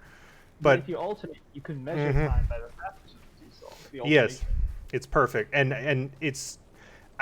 I'm just gently reassured that time is passing, but I'm not. Also, like unlike a longer playlist, I'm not confronted with how much time has passed. Yeah. But it's like Quiet pattern or rhythm. yeah. So I don't have to think like, oh God, how much longer is it going to be until I'm not standing here? How much longer until until the line for to look at people who are in a Marvel movie has gone down. We went to a Seattle Comic Con. It was feel like it was one of the last ones we went to before things got rough. But it was interesting. It was a animals. I like that. Yeah, drawing it. It was one of the last ones we went to, and it was very much. It was a different kind of convention than what we usually go to. And when I say we, I'm saying like I go with Kate. Like she's the star, and she's the. But it was a lot of. They had a lot of Marvel people there. That was their big draw. Like we got a photo with Lee Pace. We were able to kind of get in there, Nice. because Kate was a featured guest also. So we got to hop to the front of the line when they were doing the Lee Pace pictures. He had very, very visibly, clearly woken up about 10 minutes prior. And I was like, I love this. I understand and respect that a great deal. It's like please get some sleep. Between the sleep deprived. Yeah, and but I did see like we were just walking around, and it was just I just saw Chris Hemsworth in the distance, and I just said like, is that Chris Hemsworth? And we turned, and there he was. MZ. No, wait, which one is he? No, is that Captain America? Which one's Captain America? That's Chris Evans, I think. Chris Evans, my mistake. Chris Hemsworth is the Thorman. Yes, that's how there are. I don't know if anybody's ever made this observation, but there's certainly a lot of superheroes, and that they're named white guys named Chris. It's very trite. Superhero. Gary. Superhero. Hey, Gary. Our beloved Gary. Not a drop to drink. We love Gary. We love Gary here. We're big Gary heads on this. I think one of picking up from a large binder in my head of interesting things that have happened at cons, or specifically at furry cons. One quite nice kind of low-key quiet story was later during the night, like when the actual sort of artists at den and stuff like that had been shut up and all the tabling was done for the day. A lot of the artists would retreat to the back rooms of the hotel where they would just solicit hey, £15 to do you a little sketch in your book or whatever kind of stuff, and we would just sit there at the bar and get endless drinks bought for us as long as we were willing to do little drawings for people. And that was fun. But later that night, I remember we were just hanging out and kind of talking, and it was mostly just artists at that point. There weren't many like customers around. It was just us like kind of all comparing notes and chatting. I mean, there was one guy in the corner who wasn't one of the artists. He was just I think he was a suitor on one of the other days, but on that day specifically, he was out of suit. And, Is that he had a suitor? Is that like someone who wears a suit? Yeah, someone who so at FurryCons you kind of get a series of like there's categories. There's like people who are artists or creators who are there to sell something. They may or may not be furries themselves, and people acknowledge that. Like they're aware that no one is going to like throw you out of the con for being an artist who isn't a furry yourself. If you're like selling stuff to people, they just like that community is extremely respectful of artists and like the need for them to support themselves and so forth, which I've always very appreciated. So you got artists. You got just general attendees, people who may or may not be there, like just like as fans or just because they're there because they're interested or anything. Like the bulk of people, and then you got suitors, who are people who have showed up to use their fursuits in one like sort of the main social engagement where it's appropriate to use a fursuit and where you're going to get people appreciating that and enjoying it. And the suitors get access often to like special, especially at this con, there was like a room they had set up that was like, hey, we got a bunch of giant industrial fans running in here, so it's way. That's I've heard that. I've heard that of it, and I always admired the. What am I looking for here? I admired the pragmatism. Actually, I admired. I was like, that is such a straightforward and realistic solution for that to the like the very real issue that is presented by. Suitors are allowed one like +1 to go in there who isn't in a suit, but otherwise in those lobbies you are not permitted entry unless you are a con employee or you are in full suit, because it's designed specifically to give privacy to the fursuiters or whatever, so that like people aren't gonna like because you still even to this day you still got a lot of like looky-loser like journalists or whatever who show up and are like, I'm gonna take a bunch of weird gawky photos of like all of these people in suits and then do like a shock article about it or whatever. So they're like, in here, like you don't get in unless you're suited up. Again, I respect the pragmatism. I respect the these are the realities of this community. These are the things. Getting a little sidetracked here. This guy was not suiting, but that day. But I think I recognized him from a former day when he was suiting. He was in the corner, and he had a ham radio set up in this random room in the hotel. He had like dragged a table up and some chairs and had set up like a full-on like old school like transistor valve like ham radio with a bunch of wires going in and out of it and a microphone. And he was doing number station reading basically. He was like adjusting the dials and reading like 1, 2, 4, 4, 4, 6, like Birmingham confuzzled or whatever. Like reading sort of serial numbers for the convention we were at. I went over and I was like, hey, what are you doing? Like, this is interesting. Like, what's going on here? Because the con, like, kind of creates this environment where everyone's very open with each other. Like, and it's not like he was doing it in a like place that did not encourage. Expressing like individual like it's an enthusiast's place. He was clearly like a ham radio enthusiast, and I was interested in that. And he explained to me that he does this every year because that con lines up with a couple of other cons around the world, and there are other ham radio enthusiasts who are at those cons. And he was like, I'm getting, you could listen to this if you like turn the radio up, and I was hearing like someone on the other end going like 4, 6, 7, 6, 6, 7, 7, 5 or something like that. He was like, that guy is in Germany right now. We're just on the edge of his like radio reception. They're using old school radio reception, and they're not allowed on the major bandwidths anymore, because those are used for like general communication. So they have to use like slightly weirder frequencies and stuff if you just want to like chat to other ham radio enthusiasts. But that is fascinating. Yeah, that is so weird. That is so interesting and so. I don't want to say weird, but I'm gonna say it. No, it's a little weird. 290 there. I mean, by furry con standards, even like setting up a whole ham radio in the corner of the hotel and like going at it like that is like other furries would definitely have said that was a weird thing that happened. And then an even weirder thing happened about a minute later, which was that someone caught a live hornet in a plastic cup that had somehow gotten inside the hotel. And the weirdest thing about that is there are no hornets in this country. What? So we don't know where that hornet came from. Is very weird. What? Yes, it is very weird, isn't it? What do you mean there are no hornets in your country? Also, I have to ask about that. Is that There a? are wasps, but there are no hornets. That's fascinating. Really. There are hornets on the mainland, in Europe you can get hornets, in France and Switzerland and so forth there are hornets, but there are no hornets that natively live in the UK. I assume that there are probably I'm very hearing small some. I'm hearing some. I'm hearing from the chat that this is. There are hornets in the UK? That's no way there are hornets at home. Uh, I've spent my whole life. Now you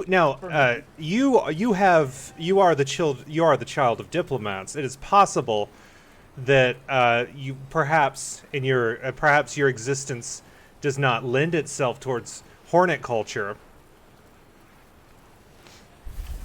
Oh my god. According to this, apparently the European hornet does live in the UK. Well, in that case, it's so vanishingly rare that I had not seen one until that point, and I never saw one again. So, there you go. I've done it, by the way. I've connected to the west, I believe. I am very, very pleased. I think we have our zip line now going. I love hornets. I'm terrified of hornets, Yes. but I love them. I'm not terrified of stinging insects, but I don't like granddaddy longlegs, often referred to as harvestmen. Yes, we have those. I don't care for them. They lack for me a certain degree of detail. There's a particular one species from where I grew up where that is just a pink ball on legs, and it's like where's the rest, sir? I need explanation on it strikes me as like kind of like the what is it called? The I want to say the punished, but that can't be it. The imprisoned from Skyward Sword. Just this like thing that there's also that Megasol that they just don't like it.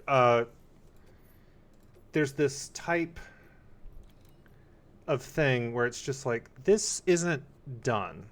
It's not complete. It's like a half-made spore organism. Like, you just got a little ball and some legs. That's it. Nothing else has been added yet. Maybe a mouth, but the mouth is limited, rudimentary. Yeah, and it's very much like this is something that didn't. I'm gonna get this truck because I'm gonna get some. I'm gonna take some.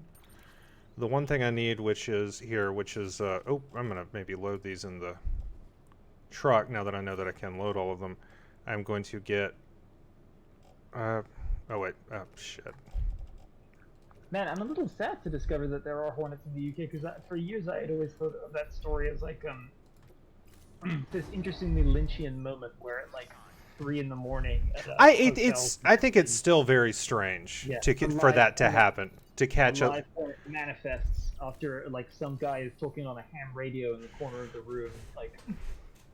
Look, the fact that the hornet at was, as you say, there's the bar in a hotel. It's just like also just a hornet out in daytime, because it's my understanding that stinging insects generally are. No, it was nighttime. I said it was 3 a.m. Oh wait, I'm sorry. That's what I mean. A stinging insect not during daytime is strange to me. I know I might be speaking out of turn here, but. It got caught inside the hotel earlier in the day when the door was open or something, and then found its way there. Cursed. Probably very disoriented. Just think it's one of the few places in the world where it could break in and be surrounded by a lot of large, furry shapes or whatever that it could probably process as large animals, and try and sting like a huge number of them, and just have. It must have been terrified. It must have tried to sting like 4 or 5 guys to receive. Just like this is just nothing. This is the ultimate defense. Max, thank you for stopping. Thank you for being here. I think we're gonna be wrapping up about 10 minutes. I'm just connecting this one over here. I'm upgrading this one, and then my network west will be complete, and that's very exciting. I'm gonna bot back over to the Ludens fan because he actually had a story. He had a delivery for Sam, which was weird to me. Like that I had a you know what I'm saying? Like like the not a what am I looking for? Not a standard deliveries. I can't remember what they're called, but it was like it's a story delivery to go from like the Interesting. right? It's. I wonder if it was. It might be something you missed from earlier, like some sort of small. I agree, Hermes Herald. Do you have the cap yet, by the way? Oh, I've gold got. cap? I don't know if I've got the gold cap, but this is the last place that I have that I've got. This is the last place to 5-star, and I think this is going to help. Okay. But Hermes I'm gonna. Herald, I can't actually think of what specific part of like I'm trying to imagine what that sounds like in my head, but what accent do people think I have? I've always been intrigued about that because they get asked that question a lot, like, "What's your accent? What's your voice sound like?" By people on Twitter or whatever, and I always think of my voice as being transatlantic, like sounds American to English people, sounds English to American people. But I'm curious to know how that actually plays off. I think you sound like the child. You sound like the child of diplomats to me. You sound Yeah, like someone who has moved about. Like I said, transatlantic. Yes, but I think that betrays your. I think that betrays your. That more than anything else betrays your European heritage. The fact that you think of international as being transatlantic. That you think of that the Atlantic is your horizon, when for us, of course, it is the sea. It is the womb that we left behind in our great push west. Yes. Taken, not take a name. I did have diplomatic immunity, is my understanding, when I was a kid. I still had a diplomatic passport, but I never had chance to flex it. And being as I was a child, and therefore unlikely to come under the scrutiny of the Swiss or Indian governments for my actions. So that I think your diplomatic immunity ran so bone deep that you perhaps. The idea that a child would be free of scrutiny, I think, is very. I guess that's true. Yeah, it's like, well, who would have been mad at me, a mere child? Who? It's very. It's like. Yeah. Oh God. Just like a. Oh, have you played? So you've got the PS5. Have you taken a look at all the free games?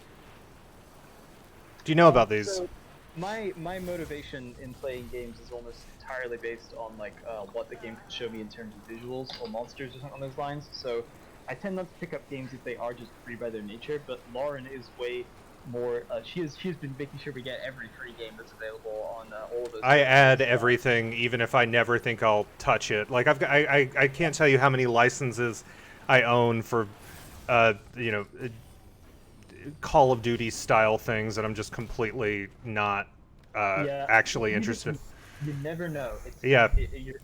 Especially now that I'm like streaming and stuff. It's like there is now an endless. Ooh, that was a fun ramp. There is an endless demand for me to have a game to play. I don't know if I'm going to mention it real quick. I don't know if I'm going to go back to Baba Is You on Friday. I think I might find I think it's a game I enjoy playing. I don't think it's a game I enjoy playing for 4 hours, multiple times. Yeah, it adds the stress of like I'm worried that I'm being boring. I'm worried that watching me not solve a puzzle for a while. Hermes, I think Hermes Herald chat. I take direct comparisons between myself and the Antichrist as a very deep compliment. So thank you very much for that. I appreciate it. Yeah, I could feel myself getting dumber with my mouth, and that was Zipline network, my friend. That's how I got it using my Zipline network. Oh, I didn't even 3-star this guy yet. I think I just got to him and I was like, I'm done with this. Thank you. New area. Oh God, this is gonna take a while. Oh, there we go. There's like 500 more. Okay. All right. It's gonna. Oh, never mind. Oh, and another 600. I might be able to. This is why I didn't completely dismantle my Ghost Forest network, because I was like, oh, I can probably rebuild. Another bot. Oh, coming back here has now doubled my bots, which I'm excited about. Ghost Forest Network is my new shoegaze album. Jesus. But I won't. And it's like this. Yeah. I just. Oh, wait, hold on. I gotta read the email. might not actually read it out loud. Nick Easton. Hey Sam, you're quite something, aren't you? Delivering cargo out there all by yourself, stitching America. Hold on, actually, I want to do this one as the Duke. Hey Sam, you're quite something, aren't you? Delivering Nick, you're cargo out there all by yourself, stitching America back together. I mean, I'm not surprised you're up to it. You're a great patriot, after all, and a member of Bridges, too. Still, you've gone above and beyond. There's just something about you, I guess. Maybe it's something to do with the connection between you and the President and Amelie. Well, I guess I don't know what it is, but whatever it is, it's going to save the world. I just know it. Delightful. Thank you. Did you see that clip someone got? Yes. Yes. If it's the Duke asking yeah, for your pronouns. Yes, I think the thing I liked the most about that was that the way that he phrased it suggested that the Duke had pronouns for sale. He was like, wow, well, good choice, excellent. Yeah, that's a kicks ass. You have enough firepower. What pronouns can I offer you? Yeah, exactly. I have Fantastic. minutes. Securing goods is more important than anything, my friend. Anything. I am on the edge of getting. I am this close to getting to just breaking down and getting him to do a cameo of something for Getting a cameo, yeah. for Take it into a sound alert.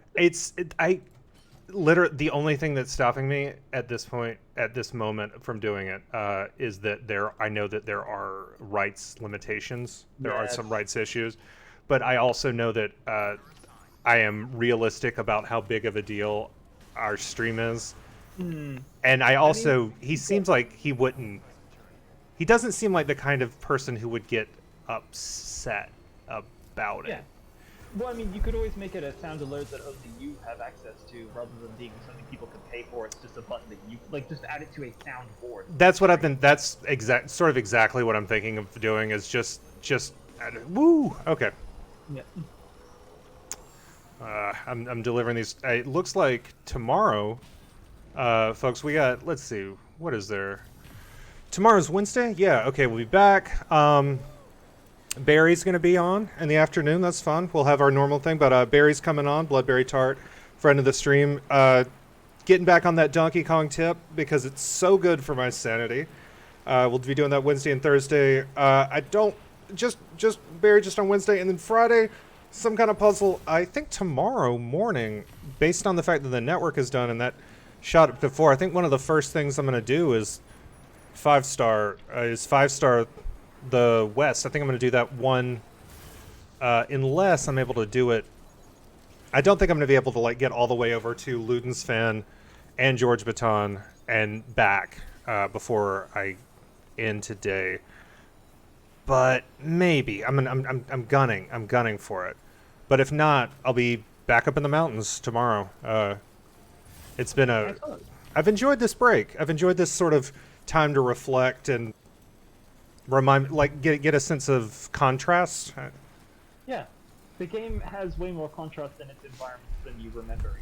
As you Absolutely. Oh shit! I didn't realize how flat this area was, or how mountainous this one was, or this horizon that opens up, all these things. But it was also interesting getting here and realizing it's like, oh, there's mountains here, but these mountains don't really lend themselves. They're not really. They don't feel placed as obstacles. Like you are very much following a glacier's. It feels like a glacier has come through here and sort of carved out a good chunk of. Is George Baton right here? No, he's up there. And yeah, he's a little bit further up. I'm glad to be able to shoot past this one. It's a pain in the ass. Yeah, I've always think of it as my home base in a lot of ways. It was probably the distribution center I spent the most time at, as a single distribution center, going out and coming back, because that's when you're learning all the systems and everything. I think mine, in that respect, is the who's the guy? Something southern. It's not South Knot, and it's not. It's the one in the middle. It's that distribution center west of the collector, east of the Timefall farm, or northeast right before that big mule plateau, right? Yeah. Just one of the biggest pains in the ass to traverse in the game, I think. Yeah, Thomas. Is it Thomas Exactly. Sutherland, or is that a pre-existing human? No idea. I feel like it might be. Here you go, buddy. A limited edition Ludens. That's Which- a terrifying Prime 1 statue. Yeah. That cost several What's this? $1,000.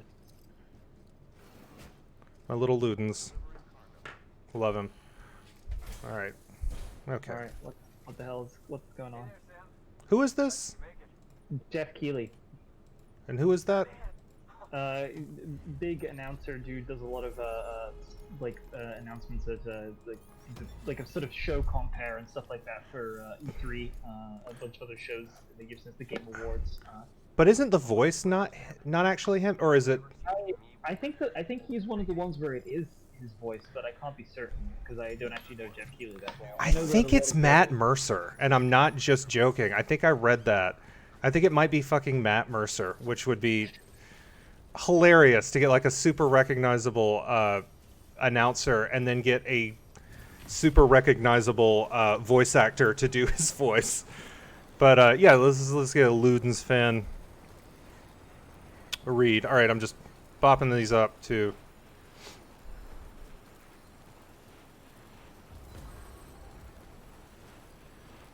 All right, let's see.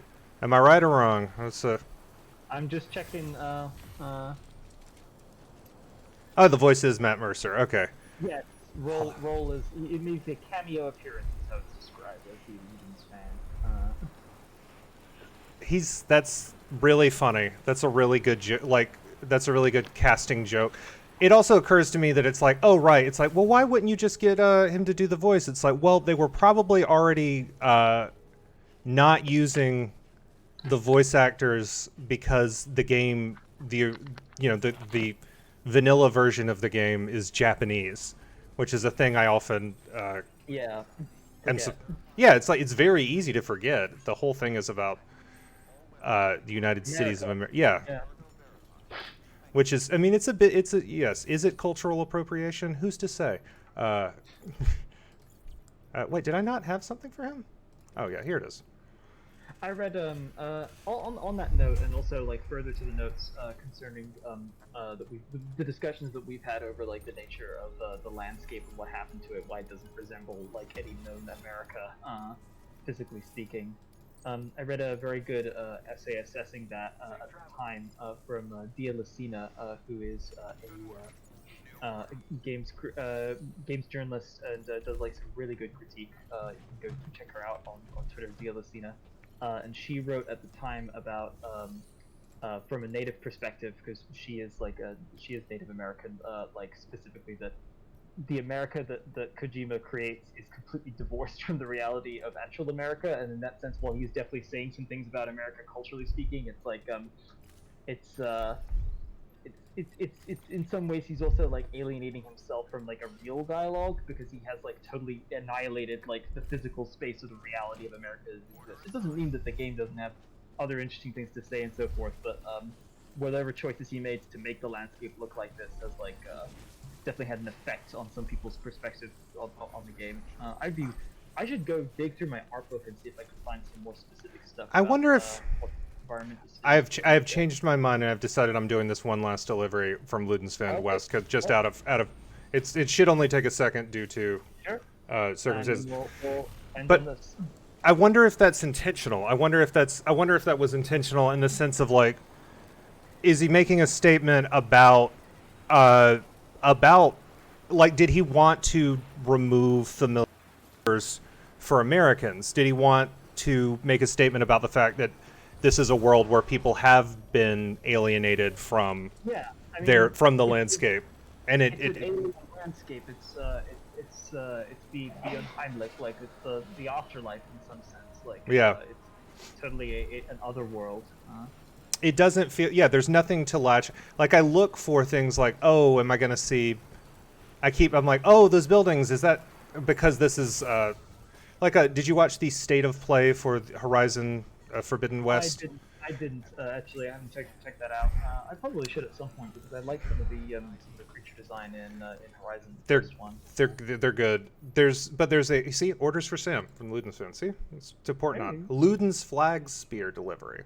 Maybe I'm crediting him with too much thought on this specific subject, but I think it's also maybe interesting that he could be raising the subject of like the existence of America as like a purely political organism. Like, you know, we think of America or like any nation as being like in one part its government, in one part its people, and in one part the physical territory that it represents. But in this case, like the America that existed prior in terms of the landscape is been completely obliterated, and so the question is like what America is now within the context of Death Stranding is solely the political or like community ties that exist between people, and whether that can like survive on its own when people are like, because these people are isolated from the landscape here. They don't get to walk around this weird America. They're all in little bunkers. So, and if you think about it, if you're thinking about a point of contrast, if you're jumping as far forward from, if this is supposed to be as far divorced from our current cultural experience as like the native as America now is from like the native experience, then maybe like, because like if you compare the America, like if you compare like America to how it looked pre-colonialism, it's a completely different. It looks completely different. Yeah. Like that landscape is essentially gone, and maybe there needed to be like, oh, it needs to look like Iceland. I think interpretations like that are part of what makes Death Stranding interesting, because there is enough ambiguity that you can have these conversations. I think that's like John Wick. It's also worth considering that Kojima may simply have just had such an affectation for the specific visual of Iceland or whatever, but he like wanted to make a game set in America, so he just put the two together. But it could be a mix of all of those things. It's hard if you're. I'm going to say this. It is hard if you are not an American, I think, to make something set in America that does not betray that you are not like everybody. I'm going to say it. Neil G. We love him. We have, or whatever. We have our opinions, but American Gods does not read like a book written by an American. It reads the way that Shadow, the main character, moves around America is much closer to how I feel like it's closer to how I imagine people moving around like the UK or England. Like he's like, oh, then Shadow takes a train to the other, like to the West Coast, and it's like that's days. That is a multiple day experience. Well, for like the thing is that for people here, like perception of distance is just so insanely different. Like I think of the journey between London and Manchester as like a fairly like significant stretch or whatever, but by American standards that might as well be like two neighboring towns. Like hey, what is the physical distance there, if you don't mind me asking? I can't remember off the top of my head, but it's like the longest drives we took when I was a kid would be from like London up to somewhere around the midpoint of the country. That was about 2 to 3 hours, and that was considered an extremely long drive. Oh yeah, I lived a half an hour outside of town when I grew up. Yeah. I drove a half an hour, and 20 to 25 minutes of that drive were just country. Yep. You can cross the island in 4 hours. That's I don't know about that. Maybe if you're going horizontally. I mean, vertically speaking, I think it still takes you about 8 hours to go from like if you're like really gunning it or whatever, maybe like 8 hours to 10 hours to like go from Landen to John O'Groats, which is the two like respective lowest and highest points on the island. You know, this is, and I think this is why you became such colonialists. There's just not enough space. Like it's just too fucking small of a country. There's that, and also the fact that we're all fucking terrible. Yeah. Demons. There's that too. Oh yeah. I'm sorry. When I said you became colonialist, I meant that. But okay. They have to build tiny homes. It's England is the center of the tiny house movement. Okay. They're spotless. Well, so I get my hands on it. Whatever. I know you not, sir. There's that. Okay. Yeah. See, this was an order. Bitch, you brought all of my things. You brought all of them, and they're good, and they didn't break any of them. there. Come on, 5 stars, I love please. your Sam, you're Please. So good. I want to be done with this area. Oh, son of a bitch. You don't deserve a 5th star though, Sam. Not yet. Okay. Well, folks. I hate you. I hate you deeply with every fiber of my being. So I just can't give you the star. Fuck me. If you can, enjoy the private room. It's this guy's got a. This guy has a. There's something going on here. Anyway, folks, that's gonna do it for us today. We'll be back. Thank you so much, Francine. Can we just get a? What is it? Yeah. Follow that. You can go see me there, and there's links to pretty much everything else I do. I primarily work as a freelance illustrator and stuff. I think most of the people in the chat actually know who I am. Oh yeah, but for this time, but what we're thinking about, Francine, is 3 months from now, the person watching the VOD who needs to know who you are. It's we have to we must create art at least with somewhat with an eye towards archival. The archivists. So I'm on some VODs now. Oh yes. Like 90% of my day is spent like painting while I listen to VODs of other people. Yeah, so you can find me on Twitter at PersonFaces, Witness the Absurd on Tumblr, ArtStation, Instagram, and I've got some exciting stuff coming in the future. Beautiful Yu-Gi-Oh cards all the way down. Yeah, beautiful Yu-Gi-Oh cards are already available. Ooh. That is the present, not the future. We live in that time already, my friend. But yeah, you can find all those links at my page, and come say hi. I like hearing from people. But yeah, thank you very much for inviting me. Thank you for coming on. It was in the future. Absolutely. You have the distinct advantage of being someone who has already been up for hours when I start doing this. You say that, but I was awake maybe an hour before the stream. Okay, you've already been up for an hour. My sleep schedule is getting better gradually, but it still slips back and forth. And living on US time comes easier to me because all my clients are in the US. Anyway, and my friends actually, as it turns out. Artwork while storing delivery. Might do that one to wrap it up. Anyway, all right. Peace out. Y'all have fun. Keep squirming, etc. All the things we say. Godspeed, everyone. Thank you for having me.